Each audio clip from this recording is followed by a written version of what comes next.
नमस्कार। अपेक्षा मीना, सह आचार्य संस्कृत, राजकीय कला महाविद्यालय चिमनपुरा। विद्यार्थियों, आज के इस ई व्याख्यान में आप सभी का स्वागत है।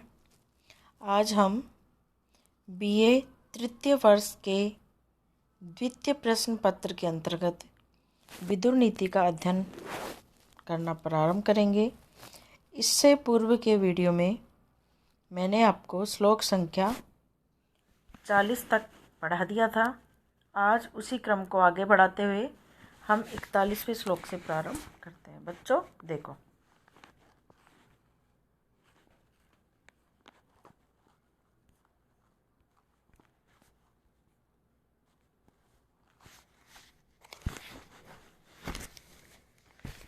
न कुलं व्रतहीनस्य प्रमाणम इति मे मतिः अन्त्येषु अपि हि जातानां व्रतम इव विशेष्यते। अन्वय देखिए, व्रतहीनस्य कुलं न प्रमाणम इति मे मतिः अन्त्येषु अपि जातानां हि व्रतम एव विशिष्यते। शब्दार्थ देखिए, न मतलब नहीं, कुलम वंश, व्रतहीनस्य चरित्रहीन व्यक्ति का, प्रमाणम श्रेष्ठ, में मेरा, मति विचार, अंतेषु नीच जातियों में भी, ही सचमुच में, जाता नाम उत्पन्न हुए लोगों का व्रतम एवं चरित्र ही विशेष्यति श्रेष्ठ माना जाता है। देखिए, इसमें महामना विदुर जी अपना विचार प्रकट करते हुए विदुर नीति में विदुर जी ने नीतिगत उपदेश दिए हैं, तो यहाँ पर वो अपना विचार प्रकट करते हुए बता रहे हैं। क्या कह रहे हैं? मेरा ऐसा विचार है कि व्रतहीनस्य कुलम न प्रमाणम इति मे मति। क्या कह रहे हैं? कि सदा व्रतहीनस्य, सदाचार से हीन या चरित्रहीन व्यक्ति का, विदुर जी कह रहे हैं कि मेरा ऐसा मानना है कि व्रतहीनस्य, सदाचार से हीन मनुष्य का, कुलम न प्रमाणम इति मे मति, कि मेरा ऐसा मानना है कि सदाचार से हीन मनुष्य का कुलम न प्रमाणम, केवल ऊंचा कुल मान्य नहीं हो सकता, श्रेष्ठ नहीं हो सकता, क्योंकि अंत्येषु अपि जातानां ही व्रतम एव विशिष्यते। क्योंकि अंत्येषु अपि, नीच जातियों में भी, नीच जातियों में, नीच कुल में उत्पन्न मनुष्यों का भी व्रतम एवं विशेष्यते, सदाचार ही श्रेष्ठ माना जाता है। यहाँ पे विदुर जी कह रहे हैं कि सदाचार ही मनुष्य को श्रेष्ठ और निकृष्ट बना सकता है। क्या कह रहे हैं? कि मेरा ऐसा मानना है कि सदाचार से हीन मनुष्य का केवल ऊंचा कुल मान्य नहीं हो सकता, क्योंकि नीच कुल में भी, नीची जातियों में भी उत्पन्न मनुष्यों का सदाचार ही श्रेष्ठ माना जाता है। व्रत या सदाचार, अच्छा आचरण मनुष्य के लिए अति आवश्यक होता है। सज्जन पुरुषों का आचरण सदाचार कहलाता है। सदाचार के अंतर्गत सच बोलना, दूसरों का सम्मान करना, बुरे कार्य न करना आदि सम्मिलित किए जाते हैं।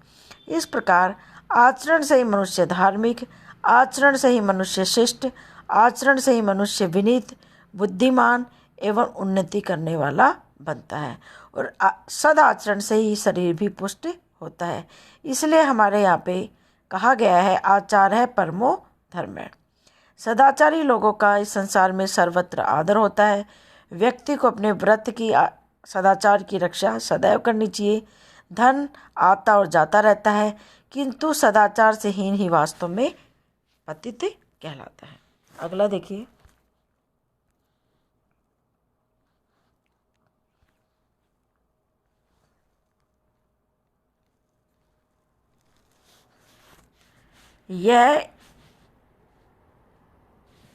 यह ईर्षुः परवित्तेषु रूपे वीर्ये कुलान्वये सुख सौभाग्य सत्कारे तस्य व्याधिर व्याधि अनंत तक है।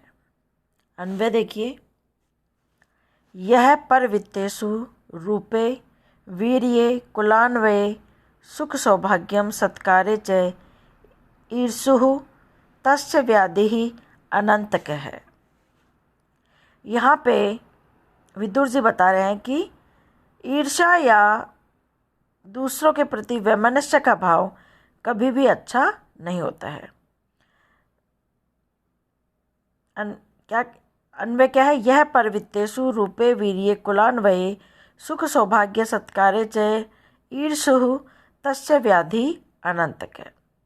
शब्दार्थ देखिए, यह मतलब जो, ईर्षु ईर्षा करता है, परवित्तेषु पराये धन पर, रूपे रूप सौंदर्य पर, वीर्ये किसी के पराक्रम पर, कुलान्वय किसी की कुलीनता पर, सुख सौभाग्य सत्कारे किसी के सुख सौभाग्य और सत्कार पर, तस्य व्याधि उस व्यक्ति का रोग अनंत के असाध्य होता है। देखिए, यह जो व्यक्ति परवित्तेषु दूसरों के धन सामग्री पर, धन पर, रूपे रूप पर, वीर्ये पराक्रम पर, कुलान्वय कुलीनता पर, सुख सौभाग्य सत्कारे सुख सौभाग्य और सम्मान पर ईर्षु ढाय या ईर्षा रखता है, तस्य व्याधि अंतक है। उसका यह जो रोग है वह असाध्य है, किसी के द्वारा भी ठीक नहीं किया जा सकता। कहा गया है कि ईर्षा या ढा जो है वह अच्छी भावना नहीं है। दूसरों की बढ़ती उन्नति को देखकर जो जलन पैदा होती है उसे ईर्ष्या कहते हैं। दूसरे को धन को देखकर, रूप को देखकर, पराक्रम को देखकर और कुल पर कभी भी ईर्ष्या नहीं करनी चाहिए। पराया सुख सौभाग्य तथा सत्कार भी जलन का विषय नहीं है। सुख आनंद या हर्ष को कहते हैं। यह मन की वह उत्तम तथा प्रिय अनुभूति होती है जिसके द्वारा अनुभवकर्ता का विशेष समाधान और संतोष होता है, जिसके बराबर बने रहने से ही उसे सदा अभिलाषा बनी रहती है। सौभाग्य गरिमा महत्व या अच्छी किस्मत को कहते हैं, आदर या इज्जत सम्मान है। तो इस तरह दूसरों के धन सामग्री, रूप, पराक्रम, कुलीनता, सुख सौभाग्य और सम्मान पर कभी भी ईर्ष्या नहीं करनी चाहिए, क्योंकि उसका यह जो रोग है वह असाध्य है, किसी के द्वारा भी ठीक नहीं किया जा सकता।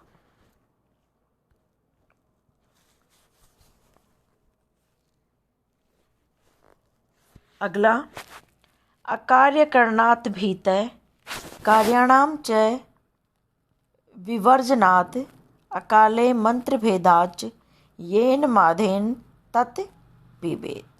अन्वय देखिए, अकार्यकरणात् कार्याणां विवर्जनात् च अकाले मंत्रभेदात् च भीतः येन माधेत तत् न पिबेत।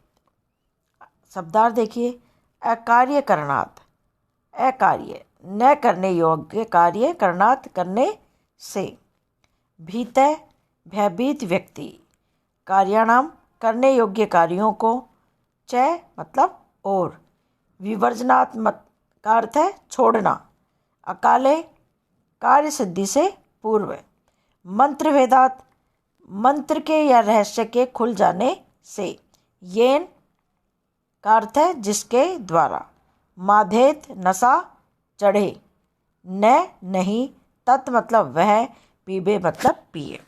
देखिए,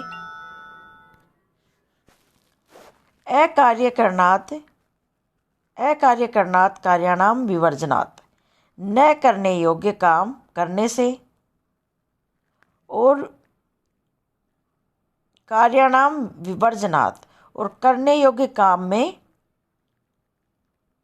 और करने योग्य कार्यों को छोड़ने से, काम में प्रमाद करने से, तथा अकाले मंत्र भेदाच तथा कार्य सिद्ध होने से पहले ही रहस्य के प्रकट हो जाने से भीतर हमेशा डरना चाहिए। और येन माधेत तत् न पीबेत, और जिससे नशा चढ़े ऐसा पेय पदार्थ भी नहीं पीना चाहिए। कहने का अर्थ है कि अनुचित कार्य मनुष्य को नहीं करने चाहिए। अकार्यकरणात् न करने योग्य काम करने से, कार्याणाम विवर्जनात् करने योग्य काम को छोड़ने से या उसमें प्रमाद करने से, तथा अकाले मंत्र भेदात और कार्य से पूर्व ही रहस्य के प्रकट हो जाने से सदैव भीतः मनुष्य को डरना चाहिए। और येन माधे तत् न पिबेत, और जिस पेय पदार्थ से नशा चढ़े ऐसा पेय पदार्थ कभी भी नहीं पीना चाहिए, उसको त्यागना चाहिए। कि मनुष्य को हमेशा कभी भी अनुचित काम कभी नहीं करने चाहिए। प्रमाद या असावधानी भी अच्छी नहीं मानी जाती। रहस्य तो सदा छिपाना चाहिए, क्योंकि समय से पूर्व रहस्य खुल जाने से काम के बिगड़ने का भय रहता है। इसलिए कहा गया है कि 6 कानों अर्थात 3 व्यक्तियों में की गई बात छिपी नहीं रहती, और 4 कानों में कही गई बात भी यदा कदा प्रकट हो जाती है। 2 मनुष्य में कही गई बात भी यदा कदा प्रकट ही हो जाती है, परंतु 2 कानों में रखी हुई बात का पता तो ब्रह्मा को भी नहीं चलता। अर्थात एक व्यक्ति के मन में रखी हुई बात का भेद कोई भी नहीं जान सकता। कहा गया है ना, षट् कर्णो भिद्यते मंत्र चतुष्कर्णस्तु जातुचित द्विकर्णश्च च मंत्रस्य ब्रह्म अपि यंतम न गच्छति। 6 कानों की बात, 3 व्यक्तियों में की गई बात कभी छिपी नहीं रहती, और 2 मनुष्य में कही गई बात भी प्रकट हो जाती है, परंतु 2 कानों में कही गई बात का पता तो स्वयं ब्रह्मा भी नहीं चला सकते। और कहा गया है कि नशीले पदार्थों का सेवन हानिकारक होता है, इसलिए ऐसे पेय पदार्थों को करने से बचना चाहिए। अगला,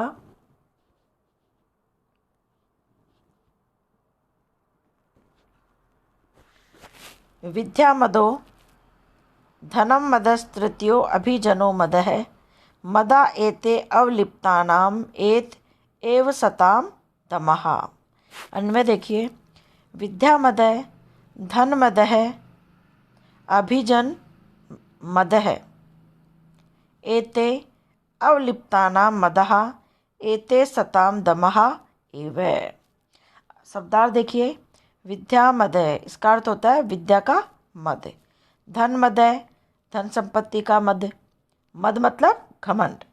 तृतीय है, तीसरा क्या हुआ? अभिजन है, उच्च कुल में उत्पन्न होने का मद। मद मतलब घमंड या अहंकार। मदा एते, ये मद, अवलिप्ता नाम, घमंडियों के लिए, एते एव, ये ही, सताम, सत्पुरुषों के लिए, सत्पुरुषों के लिए, दमहा, इंद्रिय दमन के साधन है। देखो यहाँ पे बताया जा रहा है कि विद्या का मद, विद्या का घमंड, धन का घमंड, और तीसरा ऊंचे कुल का घमंड, ये 3 प्रकार के घमंड या मद बताए गए हैं। ये तीनों प्रकार के घमंड, ये घमंडी पुरुषों के लिए तो क्या है? मद, अहंकार है, घमंड के कारण है, परंतु सताम, सज्जन पुरुषों के लिए ये दमहा, इंद्रिय दमन के साधन होते हैं। मद धातु के कई अर्थ होते हैं। मद मतलब नशा, नशे में चूर होना। मद का अर्थ होता है पागलपन, धूम मचाना, आनंद मनाना या दीन होना। अतः मद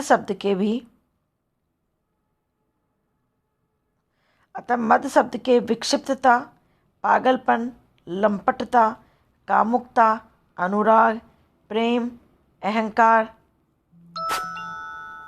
ये सब उसके अर्थ होते हैं। हाथी का मद अथवा वह गंध युक्त द्रव जो मतवाले हाथियों की कनपट्टियों से बहता है, वह भी मद कहलाता है। इस प्रकार यहाँ पर दम का अर्थ है बुरे कामों से मन को हटाना, भार की वृत्तियों को रोकना और मन की दृढ़ता। सत्पुरुष विद्या, धन या उच्च कुल से विनिर्म होते हैं, उद्दंड नहीं होते, बल्कि जो घमंडी पुरुष है वे इनसे उद्दंडी हो जाते हैं। अगला देखिए,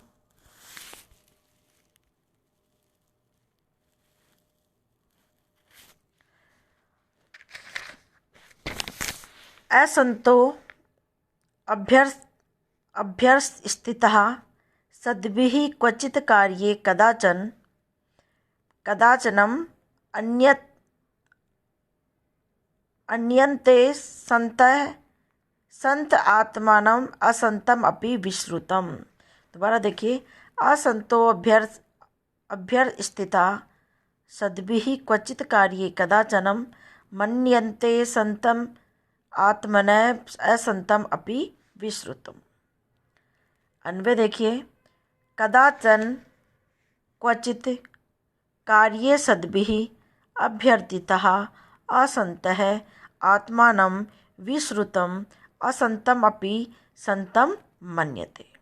शब्दार्थ देखिए, असंत जो संत नहीं है अर्थात दुष्ट लोग, अभ्यर्थिता चाहा गया, इच्छित, सद्भि सभा में या सत्पुरुषों के द्वारा, क्वचित किस, कार्य में, कदाचन मतलब कभी भी, मन्यन्ते मानने लगते हैं, संतम सज्जन पुरुष, आत्मानम अपने आप को, असंतम असज्जन पुरुष, अपि विश्रुतम जगत में विख्यात होने पर भी। देखिए,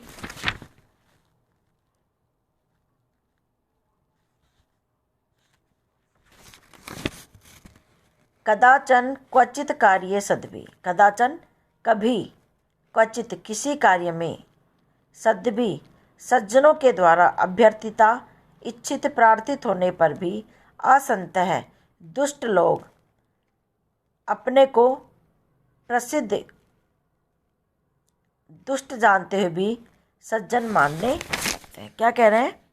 कभी किसी कार्य में सज्जनों के द्वारा प्रार्थित होने पर, क्वचित कदाचन कभी, क्वचित किसी कार्य में, सद्भि सत्पुरुषों के द्वारा, अभ्यर्थिता प्रार्थित होने पर, असंतः दुष्ट लोग, आत्मानं विश्रुतम अपने को प्रसिद्ध, असंतम दुष्ट जानते हुए भी, संतम मन्यते अपने आप को सज्जन मानने लगते हैं। अर्थात क्या कहा जाता है, क्या कहा जा रहा है? दुष्टों का स्वभाव जानते हुए भी सज्जन लोग उन्हें कार्य बताते हैं और इस बात